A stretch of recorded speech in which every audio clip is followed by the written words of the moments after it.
अनमोल जमा पूंजी। बहुत समय पहले की बात है। एक विख्यात ऋषि गुरुकुल में बालकों को शिक्षा प्रदान किया करते थे।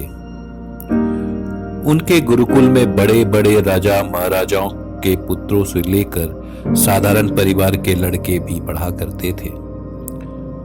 वर्षों से शिक्षा प्राप्त कर रहे शिष्यों की शिक्षा आज पूर्ण हो रही थी और सभी बड़े उत्साह के साथ अपने अपने घर को लौटने की तैयारी कर रहे थे कि तभी ऋषि पर की तेज आवाज सभी के कानों में पड़ी। आप सभी मैदान में एकत्रित हो जाएं। आदेश सुनते ही शिष्यों ने ऐसा ही किया। ऋषिवर बोले, प्रिय शिष्यों, आज इस गुरुकुल में आपका अंतिम दिन है।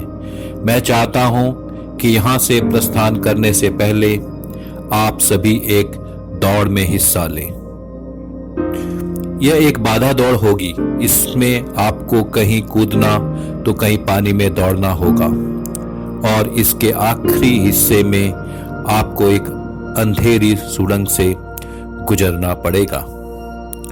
तो क्या आप सब तैयार हैं? हाँ, हम तैयार हैं, शिष्य एक स्वर में बोले।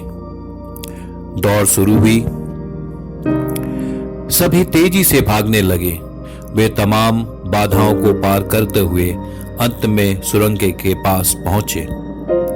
वहां बहुत अंधेरा था और उसमें जगह जगह नुकीले पत्थर भी पड़े थे जिनके चुभने पर असहनीय पीड़ा का अनुभव होता था। सभी असमंजस में पड़ गए।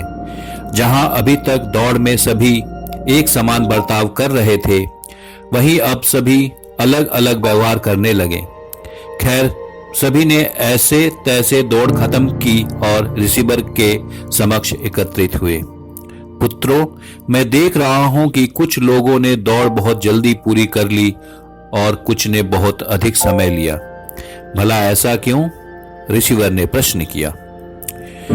ये सुनकर एक शिष्य बोला, गुरुजी, हम सभी लगभग साथ साथ ही दौड़ रहे थे, पर सुरंग में पहुंचते स्थिति बदल गई।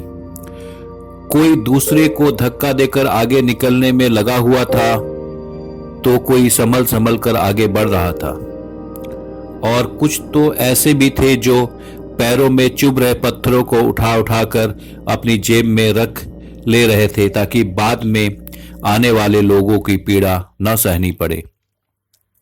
इसलिए सबने अलग अलग समय में दौड़ पूरी की। ठीक है, जिन लोगों ने पत्थर उठाए हैं वो आगे आए और मुझे वो पत्थर दिखाएं, ऋषिवर ने आदेश दिया। आदेश सुनते ही कुछ शिष्य सामने आए और पत्थर निकालने लगे। पर ये क्या?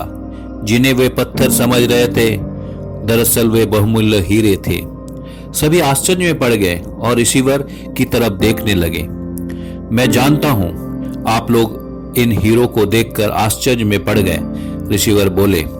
दरअसल इन्हें मैंने ही उस सुरंग में डाला था और ये दूसरों के विषय में सोचने वालों शिष्यों को मेरा इनाम है। पुत्र, यह दौड़ जीवन की भागम भाग को दर्शाती है, जहां हर कोई कुछ न कुछ पाने के लिए भाग रहा है, पर अंत में वही सबसे समृद्ध होता है जो इस भागम भाग में भी दूसरों के बारे में सोचने और उनका भला करने से नहीं चूकता है। अतः यहां से जाते जाते इस बात को गांठ बांध लीजिए कि आप जीवन में सफलता की जो इस इमारत खड़ी करे, उसमें परोपकार की ईंटें लगाना कभी न भूलें। अंततः वही आपकी सबसे अनमोल जमा पूंजी होगी। धन्यवाद।